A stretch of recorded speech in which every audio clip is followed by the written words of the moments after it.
Welcome to Political Circle. Recently, retired police officers stormed the streets nationwide, protesting poor pension and other living conditions. This challenge is not only experienced by a retired police officer led by the convener of Revolution Now movement, Omoyele Sowore. The retired police officers demanded for the removal of the Nigerian police from the Contributory Pension Scheme, CPS. The Inspector General of Police, Kayode Egbetukun, in a swift reaction, however, stated that he was not opposed to the Nigerian police exit from the CPS, adding that the issue of poor retirement benefits is also a concern for serving officers. During the protest, the protesters argued that a situation where an average retired police officer takes home between 14,000 naira and 20,000 naira monthly as pension is unacceptable. This is our story today. The story is the same with most retired public servants. My name is Luke Mbo, and I'm joined by ANITCHE NDUDIM, ex-banker, financial analyst, blockchain enthusiast and investor, CEO, Rugon Capital Limited. Mr. Ndudim, welcome. Thank you, Mr. Lukumwa. We'll get straight into talking. I would like you to educate us on who is a pensioner. Let's understand the person that is referred to as a pensioner. Okay. A pensioner, as regards to for Nigeria, is a Nigerian worker that has worked either in the private sector or in the public service for a number of years, basically 30 years minimum. And when he leaves from work, he's entitled to a payment on a monthly basis or annual, depending. As that pension has actually been deducted from his monthly salary throughout the working periods of his lifetime to guide as a form of savings, so that after his active lifespan in service, those deductions will now be given to him for his sustenance when he's of retirement age. Thank you very much. Could you give us a rundown of the history of pension and gratuity in Nigeria? It's traceable back as Nigeria, which is a former colony of UK. So the pension scheme has its roots from the pension systems in the UK, which was later transferred to the country during colonization and even after independence, with so many acts and decrees passed along the line to ensure that pensioners are well taken care of. Even up to 2004, when a broad-based pension reform was passed by the Obasanjo administration. But even back then, there were issues, even right from pre-colonial era, pre-independence to post-independence, where there were issues of outstanding and non-payment of pensioners, mostly both in the private sector, both in the public sector and in the private sector. So there have been issues of non-remittance or underpayments of pensioners, and so it has been a very thorny issue, which within those years there were so many edicts and laws passed until the the act in 2004 by the Obasanjo administration to address these issues once and for all. But it's sad that we're still having issues of underpayments and pensions being owed by Nigerians, both in the federal. Currently, right now, we've seen more in public service workers. This topic is so sensitive that I had a father that was a civil servant who retired in the civil service, was opportune to be posted to the Nigerian Military Pensions Board as a civilian by the Obasanjo administration, who later even became an acting director in the military pensions. Now took military pensions from Roxy Road, Ikoyi to Abuja, and his service ended. And also got into the private sector as a banker in 2001, who also was a victim. I was a victim of the old pension scheme, which we call the Defined Benefit Scheme, DBS. That was a private sector, and a bank for that matter. And what occurred then was, the scheme then was, the banks deducted our salaries and now contributed to the National Social Insurance Trust Fund. So until the Obasanjo administration implemented the Pensions Act, in 2004. In 2000, when all states became defunct in 2004. In 2004, I moved to another bank, Intercontinental Bank, and so when we were now migrated to the new pension scheme with pension administrators, I noticed what was transferred from my old pension scheme to the new pension scheme was just 48,000 naira. 48,000 naira. So, and I know there were calls, because back then there were even allegations of private firms deducting pensions, retaining them in their books, trading with them, and even mismanaging it completely. So you could see it was not just a problem back then of the private sector and the public sector. It was both ways. But the beauty of the Pension Act, right, of which is currently on board, 2004, has been able to effectively address the abuse of outstanding pensions, basically in the private sector. But I'm still surprised that we're having issues of outstanding payments of pensions in the public sector, both federal and it is even worse at the state level. It's sad. Why Nigerians will decide to treat a fellow Nigerian this way. You can imagine it's somebody that has put in his best for 30 years or 35 years, or even if it's 10 years. Because once you're impressionable, once you work more than 10 years, you're retired, you're already weak and fragile. The pension is supposed to take care of your basic need, feeding and maybe drugs, and your pension is delayed. It is sad. Most states have not paid gratuities for almost 10 years. How do you look at this?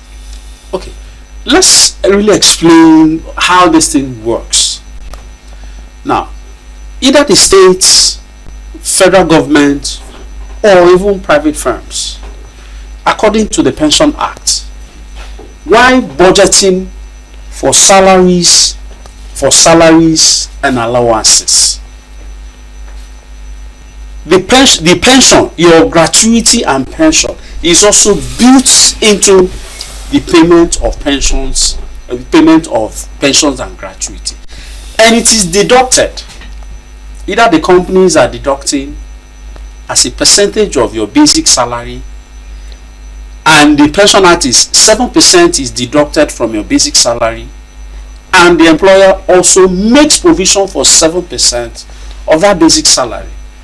It is deducted and set aside and sent directly to your pension administrators. I use Pension Alliance. Right now, when I registered my firm, I was bidding for government jobs for like 3 years. I had workers under me. I deducted their salary, their pensions, and sent straight to the pension administrator on a yearly basis. Now, I've not gotten a job. I've not gotten any job. I can't really pay them again. One of my staff came to me and said, he's over 50 years, and said he needed his pension, what has been accumulated. As quick, I signed all the papers that was needed. He took those papers, went to his pension administrators, and within a space of, I think, 3 weeks, he was paid. That is how smooth and effective it is in the private sector. I even give you my own personal experience when I finally resigned from UBA after 11 years. You can imagine I spent my first 4 years, only 40,000 naira was remitted by my previous employer, also Trust Bank. You could see how sad it is. So, but from 2005 to 2011, what is in my pension account is like I just moved from hellfire to heaven. So it's hellfire to heaven. I want to, maybe for the sake of being modest. Well, our topic today is the plight of pensioners in Nigeria. Sometimes they behave as if they are dashing money to pensioners. Yeah. But according to you now, it is their money. They are not dashing them any money. No. So why is the government treating pensioners this way? I think it all boils down to how responsible, how prudent the governments, both at the federal and at the state level, are. It's a complete disservice, and it should not, it's highly unacceptable, no matter what you want to do, because pension and salaries it's less than 1/10 of the entire government's expenditure layout. So for the government to owe outstanding pension and gratuity is a complete disservice to Nigerians, because those monies have been budgeted for and allocated in all government budgets. So for any governor or any president to leave outstanding pensions and gratuity in any federal ministry, parastatal or agency, or any governor leaving outstanding pensions and gratuity, is a complete disservice.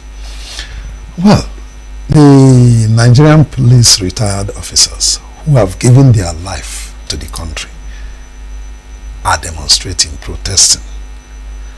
But why is it that every time they will be invited for verifications? Sometimes these old men die in the process, and yet their money will be too meager and sometimes not paid at all. Why are we behaving like this? You see, this issue about these issues is always a lingering problem, especially within the police. It used to be a problem with the military. I guess they've been able to manage them, because the military, their authority, it's even police officers themselves are managers of these pensions.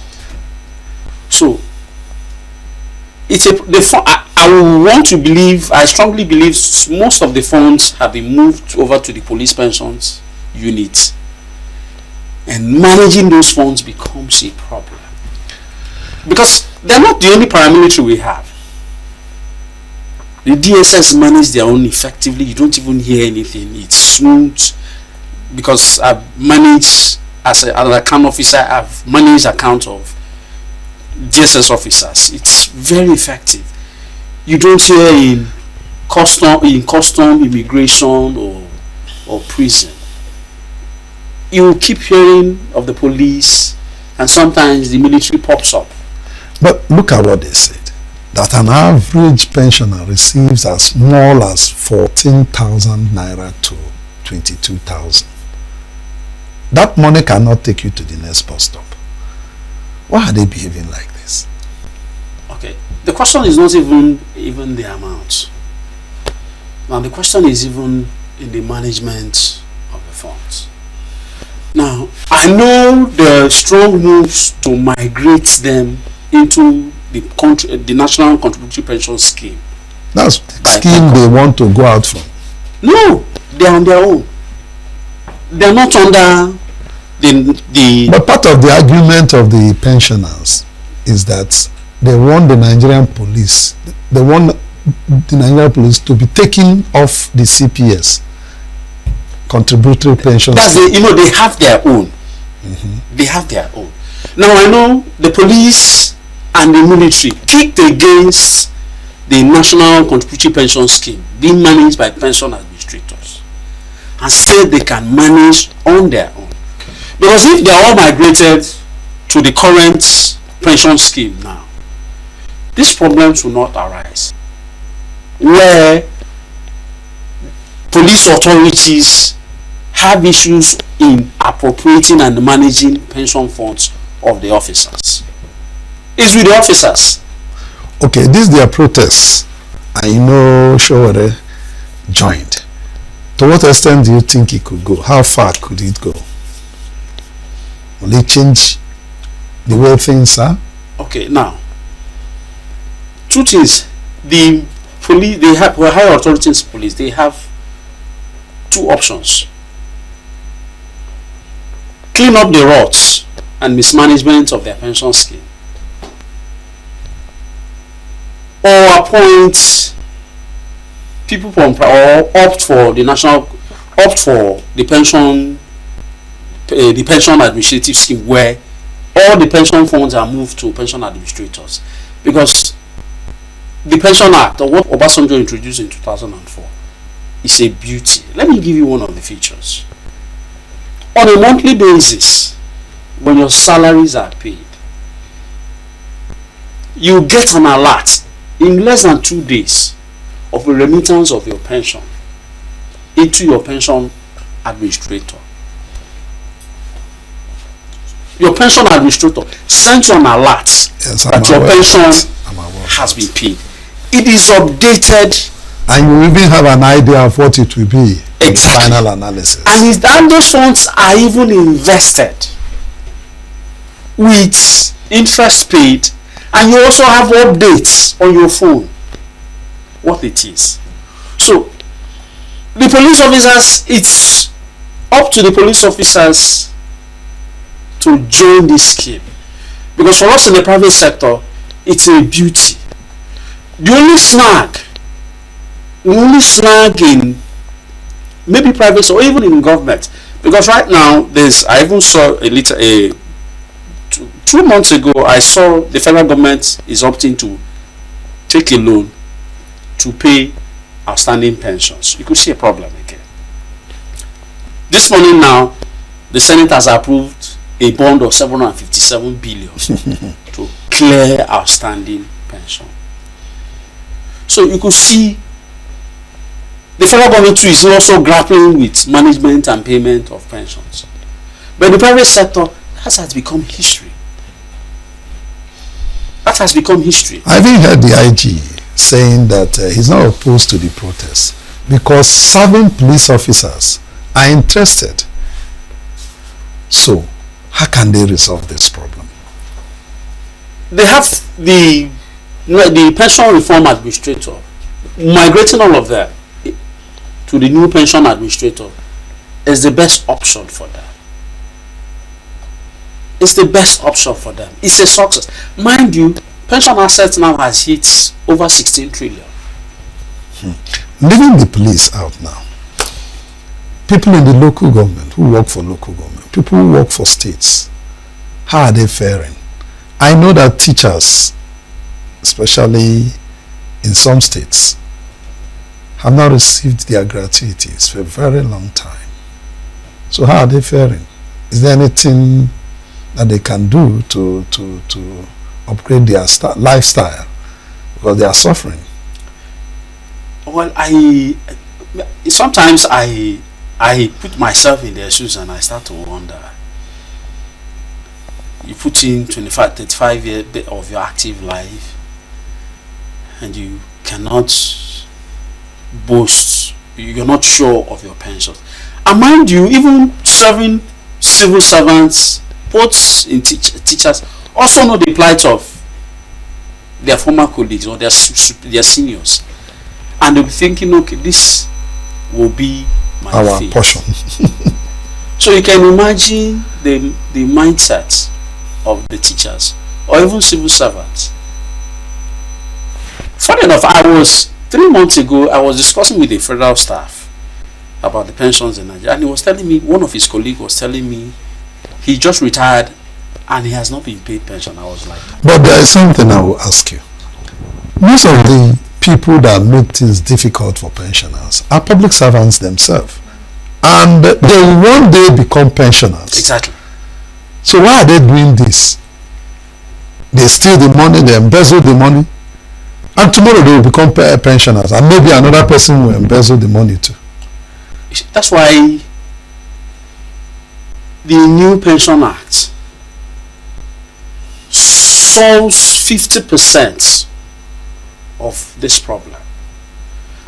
Now, if only the states can en masse migrate into the new pension scheme, where salaries are paid on a monthly basis, even if the government does not want to meet its own obligation of paying 7%, the deductions from civil servants, move it. Because when you are paying salary, that amount is deducted. So move that first leg of because it's a two-way thing.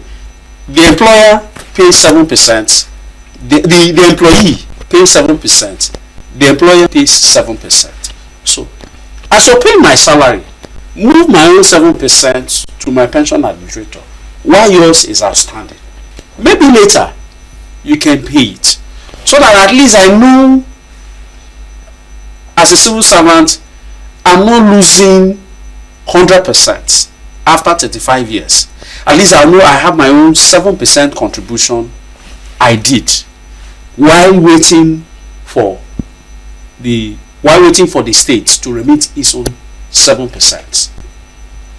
Unlike what you have now, all states are all managing their pensions, and you have very ridiculous amounts of outstanding pensions and gratuity running into billions. So what is the way forward? What can be done? The way forward is for all Nigerians, both especially state governments, because I know federal government workers now have all joined the new pension scheme. The question now is, both the police, civil servants in states across the federation, they should all migrate to the new pension scheme, so that 50 to 60% of these problems is solved. Do you see the Tinubu administration getting into this and making more policies as regards pensioners? Well, the police, they try to carve a niche for themselves and want to be different. Yes, it has to do with the police hierarchy, but the police is also reporting to the president, and so the ball stops at the president's table to address it. I told you the military were having issues of outstanding pensions, and the Obasanjo administration appointed civilians to manage and address the issue of outstanding pensions. They stayed there for like 3 years before it was stabilized, and they moved the pension office to Abuja. And to an extent, you've not had cases of outstanding or protests by military officers owing pension. So the police authorities, they should look at them. They should look themselves at the face and say, look, we are doing this to ourselves, and we are bringing this disrepute to ourselves and to the force. And we need to tell ourselves how to address this issue once and for all. And the only the only alternative is to move to the new pension administrator separately from the police, so that this issue of outstanding pensions is over. Thank you very much, Mr. Ndudi Anichi. Thank you, Roland. Well, that's our show today. My name is Luke Mbo. I want to thank you for joining us. Nigeria, we heard thee.